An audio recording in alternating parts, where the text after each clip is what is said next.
शेतकरी बंधूंनो, खरीप हंगाम अगदी काही दिवसांवर आलाय. सध्या शेतकऱ्यांची बियाणं खरेदीची लगबग आपल्याला पाहायला मिळते. आज आपण तूर पिकाचं लागवडीपासून ते काढणीपर्यंतचं संपूर्ण व्यवस्थापन अगदी थोडक्यात आणि सविस्तरपणे जाणून घेऊयात.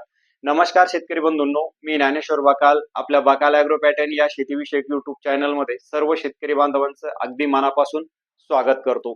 शेतकरी बंधूंनो, तूर लागवडीसाठी पहिला मुद्दा येतो तो म्हणजे जमीन निवडीचा. तुरीसाठी मध्यम ते भारी जमीन चालते, परंतु हलक्या आणि लालताम जमिनीमध्ये सुद्धा तुरीचं पीक चांगलं येतं. जर ती जमीन बागायती असेल म्हणजे तिला पाठीमागून पाणी देण्याची सुविधा असेल, तर अशा परिस्थितीमध्ये तुम्ही हलक्या जमिनीत सुद्धा तूर पिकाची लागवड करू शकता. तूर पिकाची लागवड करण्यासाठी जमिनीची पूर्व मशागत करत असताना शेतकरी बंधूंनो, सर्वप्रथम आपल्याला 1 ते 2 ट्रॉली चांगलं शेणखत शेतामध्ये फेकणं गरजेचं आहे. त्यानंतर खोलगट नांगरट करायची आहे. 1 ते 2 वेळेस रोटावेटर करून जमीन भुसभुस करायची आहे आणि वखराच्या 1 ते 2 पाळ्या देऊन आपल्याला काकर काढायची आहे. त्यानंतर पुढचा मुद्दा येतो तो म्हणजे वाण कोणते निवडावे. शेतकरी बंधूंनो, हलकी पण जसं मी तुम्हाला सांगितलं बागायती ज्या जमिनीला पाणी देण्याची सुविधा आहे, अशा जमिनीसाठी शेतकरी बंधूंनो तुम्ही लवकर येणाऱ्या आणि कमी पाण्यात येणाऱ्या वाणाची त्या ठिकाणी निवड करावी. जसे की बीडीएन 711, अंकुरची 13-7, फुले राजेश्वरी, पीकेव्ही तारा, विपुला, बीएसएमआर 736 यांसारख्या वाणाची तुम्ही हलक्या परंतु बागायती जमिनीसाठी त्या ठिकाणी निवड करू शकता. मध्यम आणि भारी जमिनीसाठी शेतकरी बंधूंनो तुम्ही बीडीएन 2013-41 म्हणजे ज्याला आपण गोदावरी नावानं ओळखतो, सगळ्यात लोकप्रिय वाण आहे तुरीचा. किंवा शेतकरी बंधूंनो ग्रीन गोल्ड सीडचं ग्रीन गोल्ड 100 हे वाण तुम्ही घेऊ शकता. बीडीएन 716 किंवा अंकुरची चारू किंवा शेतकरी बंधूंनो खाजगी कंपन्यांमध्ये सुमन सीडचं मालामाल तुम्ही घेऊ शकता किंवा पंचशीलचं जीओडी 2013-41 या सुद्धा वाणाची तुम्ही मध्यम किंवा भारी जमिनीसाठी त्या ठिकाणी निवड करू शकता. त्यानंतर शेतकरी बंधूंनो लागवडीची योग्य वेळ कोणती.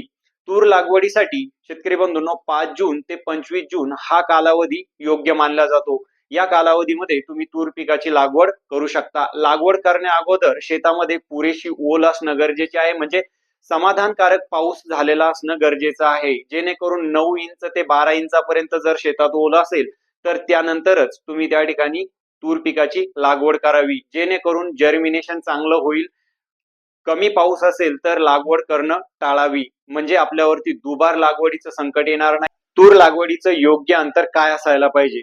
शेतकरी बंधूंनो, तूर पिकाची आपल्याला 2 प्रकारे लागवड करता येते. एक मुख्य पीक आणि एक सोयाबीन प्लस तूर आंतरपीक. शेतकरी बंधूंनो, मुख्य पीक म्हणून तुम्हाला तूर पिकाची लागवड करायची असेल तर साधारण 7x1.5 म्हणजे 2 ओळीतील अंतर 7 फूट आणि 2 रोपातील अंतर साधारण आपल्याला 1.5 फूट त्या ठिकाणी ठेवणं गरजेचं आहे. किंवा 8x1.5 अशा पद्धतीने त्या ठिकाणी तुम्ही अंतर ठेवू शकता. आंतरपीक म्हणून तुम्हाला तूर पिकाची सोयाबीन सोबत लागवड करायची असेल तर सेम अंतर त्या ठिकाणी तुम्ही मेंटेन करू शकता, म्हणजे 2 ओळीतील अंतर 7 फूट आणि 2 रोपातील अंतर 1.5 फूट. मधल्या पट्ट्यामध्ये तुम्ही सोयाबीन पेरू शकता. किंवा 2 ओळीतील अंतर हे 8 फूट आणि 2 रोपातील अंतर हे 1.5 फूट आणि मधला पट्टा जो आहे त्याच्यात तुम्हाला सोयाबीन, मूग, उडीद यांसारखी पिकं जी तर आंतरपीक म्हणून त्या ठिकाणी घेता येते. कमी जास्त पावसाचा अंदाज लक्षात घेता शेतकरी बंधूंनो तूर लागवडीसाठी बेड पद्धती सर्वात जास्त त्या ठिकाणी फायद्याची ठरते. बेडवर तुम्हाला तूर पिकाची लागवड करायची झाल्यास शेतकरी बंधूंनो 3.5-3 फुटाच्या अंतरानं बेड सोडा, म्हणजे तुम्हाला 7x1.5 अशा पद्धतीनं तूर पिकाची त्या बेडवरती टोकन पद्धतीनं लागवड करता येईल. एक बेड सोडून एका बेडवर तुम्हाला त्या ठिकाणी लागवड करायची आहे. मधला जो बेड सुटणार आहे शेतकरी बंधूंनो त्या बेडवरती तुम्ही टोकन पद्धतीनं मूग, उडीद, सोयाबीन, भुईमूग यांसारख्या पिकाची लागवड करू शकता. सेम पद्धतीचा तुम्हाला अवलंब करायचा आहे. जर तुम्हाला 8 फुटामध्ये लागवड करायची असेल तर 4-4 फुटाच्या अंतरानं बेड सोडायचे आहे आणि एक बेड सोडून एका बेडवर तुम्हाला तूर पिकाची लागवड करायची आहे. बेडवर लागवड करत असताना टोकन यंत्राने किंवा हाताने त्या ठिकाणी टोकन तुम्ही करून बियाणाची लागवड करू शकता. एका ठिकाणी 2 आपल्याला बियाणं तिथं टाकणं गरजेचे आहे. त्यानंतर लागवड करण्यापूर्वी शेतकरी बंधूंनो बियाणाला बीज प्रक्रिया ही खूप महत्वाची आहे, ज्याला आपण सीड ट्रीटमेंट म्हणतो. सीड ट्रीटमेंट का करायची आहे तर शेतकरी बंधूंनो पुढे चालून आपल्या तूर पिकामध्ये बुरशीजन्य रोगाचा प्रादुर्भाव होऊ नये, झाडं उबाळू नये, झाडाची रोगप्रतिकारक शक्ती चांगली असावी, जर्मिनेशन चांगलं व्हावं, त्यासाठी सीड ट्रीटमेंट हा एक महत्वाचा भाग त्यामध्ये आहे. तर सीड ट्रीटमेंटसाठी शेतकरी बंधूंनो तुम्हाला एक कीटकनाशकाचा त्यामध्ये वापर करायचा आहे आणि एका बुरशीनाशकाचा त्यासोबत वापर करायचा आहे. कीटकनाशकामध्ये शेतकरी बंधूंनो स्लेअर प्रो नावाचं जे गवचा म्हणून आपण घेतो तर त्याचा तुम्हाला तिथं वापर करायचा आहे. प्रति किलो बियाणाला साधारण 3 मिली तुम्ही त्याचा वापर करायचा आहे आणि त्याच्यासोबत शेतकरी बंधूंनो एक बुरशीनाशक तुम्हाला वापरायचं आहे. बुरशीनाशकामध्ये शेतकरी बंधूंनो तुम्ही साप पावडरचा त्या ठिकाणी वापर करू शकता. साधारण 3 ते 4 ग्रॅम प्रति किलो बियाणास. शेतकरी बंधूंनो बियाणाला बीज प्रक्रिया करताना सावलीमध्ये बीज प्रक्रिया करायची आहे आणि सावलीतच बियाणं त्या ठिकाणी सुकवायचं आहे आणि त्यानंतर लगेचच बियाणाची त्या ठिकाणी आपल्याला लागवड करायची आहे. त्यानंतर शेतकरी बंधूंनो पुढचा मुद्दा येतो तो म्हणजे तूर पिकाचं जे काही खत व्यवस्थापन आहे तर ते खत व्यवस्थापन कसं असायला पाहिजे. तर आपल्याला तूर पिकाला 2 वेळेस खताचं त्या ठिकाणी जे काही व्यवस्थापन आहे म्हणजे जे डोस आहे तर ते देणं गरजेचं आहे. पहिला डोस आपल्याला द्यायचा आहे 35 ते 40 दिवसाचं पीक झाल्याच्या नंतर. म्हणजे बरेच शेतकरी लागवडी वेळी त्या ठिकाणी खत देत असतात तर लागवडी वेळी आपल्याला खत द्यायचं नाहीये. पहिला डोस हा तूर पीक 35 ते 40 दिवसाचं झाल्यानंतर द्यायचा आहे आणि त्याच्यामध्ये शेतकरी बंधूंनो तुम्हाला वापर करायचा आहे 10-26-26, 12-32-16 किंवा 9-24-24 यांसारख्या NPK खताचा तुम्ही वापर करू शकता. एका एकरला साधारण 1 ते 1.5 बॅग तुम्हाला त्या ठिकाणी वापर करायचा आहे. त्यानंतर दुसरं खत आपल्याला जे द्यायचं आहे तूर पिकाला तर ते द्यायचं आहे साधारण 70 ते 75 दिवसाचं पीक झाल्याच्या नंतर. यावेळेस शेतकरी बंधूंनो तुम्हाला एक बॅग 1846 म्हणजे DAP चा वापर करायचा आहे आणि त्याच्यासोबत तुम्हाला एक बॅग MOP पोटॅश म्हणजे 50 किलो पोटॅशचा त्या ठिकाणी वापर करायचा आहे. त्यानंतर तूर छाटणी. उत्पादन वाढीच्या दृष्टीने शेतकरी बंधूंनो आपल्याला तूर पिकामध्ये 2 छाटण्या करणं त्या ठिकाणी गरजेचं आहे. पहिली छाटणी आपल्याला करायची आहे तूर पीक 35 ते 40 दिवसाचं झाल्याच्या नंतर आणि छाटणी केल्यानंतर लगेचच आपल्याला तिथे एका साध्या बुरशीनाशकाची फवारणी करायची आहे. म्हणजे त्याच्यामध्ये तुम्ही M45 ची फवारणी करू शकता किंवा साप पावडरची फवारणी करू शकता. त्यानंतर दुसरी छाटणी आपल्याला तूर पिकाची करायची आहे साधारण 60 ते 65 दिवसाचं तूर पीक झाल्याच्या नंतर आणि लगेचच छाटणी केल्यानंतर पुन्हा आपल्याला बुरशीनाशकाची तिथं फवारणी करायची आहे. याच्यामध्ये सुद्धा तुम्ही M45 किंवा साप पावडरचा वापर करू शकता. फक्त दोन्ही वेळेस एकच बुरशीनाशक वापरू नका. पहिले M45 वापरला असेल तर दुसऱ्या वेळेस साप पावडरचा त्या ठिकाणी वापर करा. त्यानंतर तूर पिकामधलं तण नियंत्रण. शेतकरी बंधूंनो तूर पिकामध्ये आपल्याला 2 प्रकारे तण नियंत्रण जे आहे तर ते करता येते.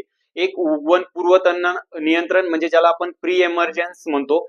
अशा तणनाशकाचा आपण तिथं वापर करू शकतो आणि दुसरं पीक उगवल्यानंतर साधारण 20 ते 25 दिवसाच्या दरम्यान आपण एक तणनाशकाची तिथं फवारणी करू शकतो ज्याला आपण पोस्ट एमर्जन्स म्हणतो.